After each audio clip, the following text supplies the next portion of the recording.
Say ah. Say ah. Say ah. Now spit. Everybody's thinking about me, but I feel alright. Everybody's out again, but I feel alright. This game, though. This bloody game, though. I really want to enjoy it. Genuinely, I have been working my arse off to have fun with Marvel Ultimate Alliance 3. But it's one of those games that tries to fight your enjoyment of it every single step of the way. One of those games that sits back and says, oh, you want to enjoy me, do you? You want to have fun with me, do you? In your hubris? Well, let's see exactly how tough we can make that for you, shall we? And Marvel Ultimate Alliance 3 goes out of its way to make that as difficult as bloody possible. The problem is that, for the most part, it's just not all that fun. A nucleus of fun is there, the potential for fun is there, but you have to put in extra effort to make it fun. The game's balance is completely out of whack. And every single little element of this game, in some way, shape or form, is inadequate. This game is just overall wholly inadequate. It feels rushed, it feels incomplete, it feels like they took no time to polish it, to balance it, to put in the legwork necessary on their end to make the game consistently enjoyable. Certainly doesn't make you feel like you're controlling any superheroes, but we'll get to how pathetic and weak they feel in a moment. The game isn't really balanced for single play. The allied AI is dreadful, gets itself into trouble more often than not. This is an issue compounded by the fact that co-op is a bit of a pain in the arse to deal with.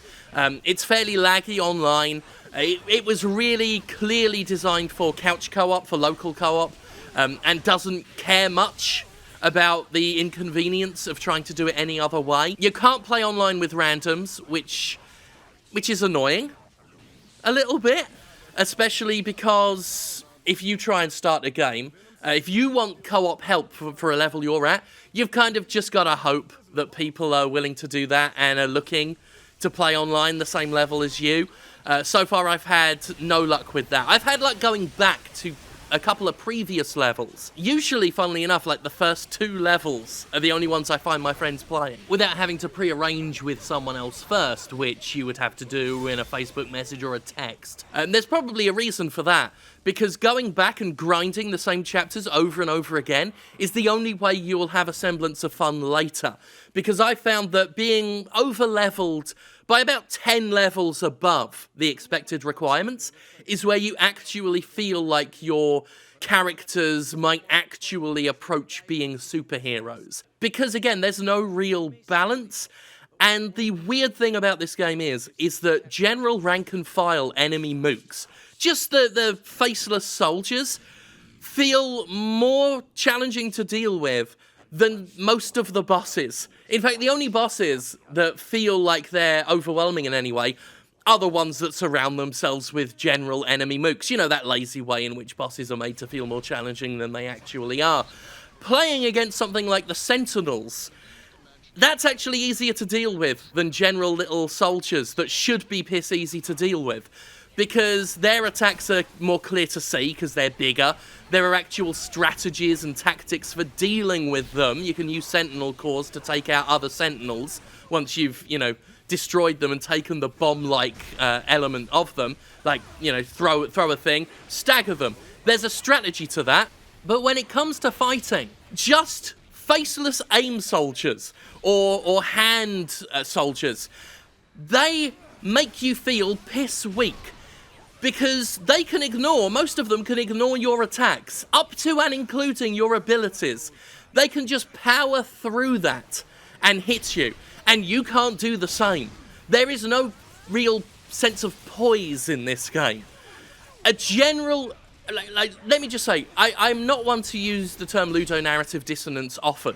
Mostly because I use it properly. And I'm fairly confident that I'm using it completely correctly when I say there is a ludonarrative dissonance, a jarring disconnect, in this friggin' game when you're watching Captain Marvel get repeatedly punched in the face by some low-level criminal in the raft, and she's getting knocked about by it like it's the most painful thing in the world. Her punches to, again, some random criminal are being completely ignored, and she's reacting to their offense like a tank shell just went off in her face. She's throwing her punches, they're ignoring her punches, and punching her, and she can't ignore it. Or the Incredible Hulk.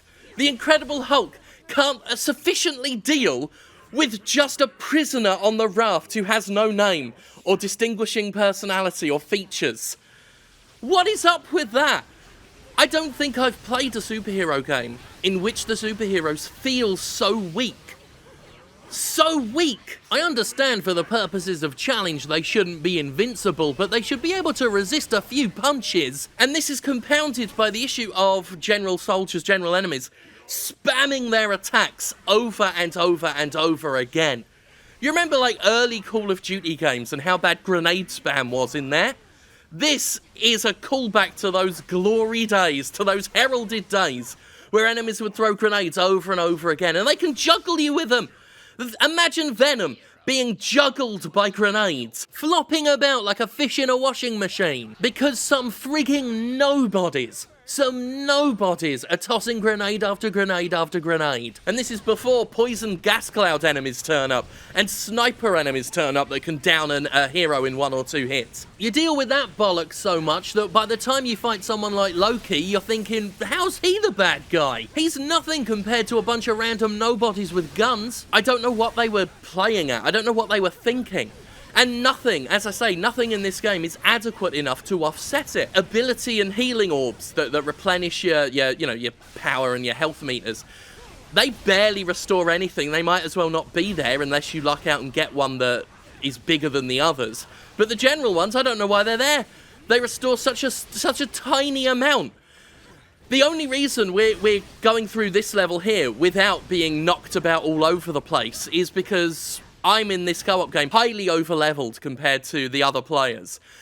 Because the only way to get through this game without feeling completely annoyed is to keep going and replaying levels over and over again. And even then, you'll still be fucking annoyed by half the enemies that just don't give a shit about what you're doing to them. And maybe if blocking and dodging were efficient and adequate, but no. They don't feel responsive. They don't feel like you can stop what you're doing to get out of the way of something. So even if you try and block and dodge, more often than not, you'll still eat a hit or two, which you can't ignore because your enemy, your ally, your hero, will flop about the place at the slightest punch. A stiff breeze will stop them from doing what they're trying to do. I have no idea what they were thinking of with most of this game. So co-op is a hassle. Online play, you can only play with friends, and local play was catered to so far above and beyond everything else that other forms of play feel like they weren't considered until the very last minute. The menus, where you can level up your abilities or equip stat boosts, they're just a clustered mess of text. These ISO 8s that you can equip that boost the stats, they're all indiscriminate coloured blobs, and they're all bunched together in a corner of the screen, and you're supposed to upgrade and break down and equip these indiscriminate coloured blobs from that bunched up clustered menu. It's a mess. You're expected to coordinate your attacks. If you perform an ability, someone on your team should be performing an ability as well to enhance its effect. But if you're playing in co-op, you get a brief window of opportunity that isn't telegraphed well at all. You just get a thin line on the screen in amidst all the other colours and explosions and effects, while your profile portrait in the bottom corner of the screen gets a little A button prompt. You get like a few seconds to press that to synergize. Synergizing attacks is the only part of the game where solo play has an advantage, because there's an actual dedicated synergize ability button to which AI allies will automatically respond, if they've got the energy for it, if their energy bar isn't depleted. Otherwise, you'll press that button and just perform a regular attack. Or jumping, because the jump button is mapped to one of your abilities in conjunction with holding down another button. But if you try and synergize and none of your allies are nearby or able to, you'll just start jumping around the map when you're expecting to do an attack, which is very jarring. As the game goes on, all of these annoyances just get more and more irritating, and it's not like the game is too hard. You'll get through it, and you can always grind interminably to overlevel. But in my experience, when I'm overleveled, it's the only time the game actually feels fun. And even 10 levels above the recommended requirements, there are still plenty of enemies that take off huge chunks of health, and you still risk getting stun-locked all the time. It just doesn't feel like time was taken to balance this, to polish this, to straighten up the awful UI. And considering a lot of the unlockable bonus costumes in this game are just lazy palette swap, considering the plot is bottom of the barrel bare bones and the dialogue is cringeworthily dreadful, to the level of, ha ha ha, Deadpool likes tacos, do you remember that? Tacos, tacos, tacos, tacos, it's his only personality trait, tacos! It's hard not to look at Marvel Ultimate Alliance as a thoroughly rushed product. It's got all the hallmarks. Nothing feels polished, nothing works efficiently or as you'd expect it to in a normal video game. It's a bit messy, it's a bit sloppy, and overall it is woefully inadequate. It doesn't even look all that great. I actually like the character designs and the models, but the animations are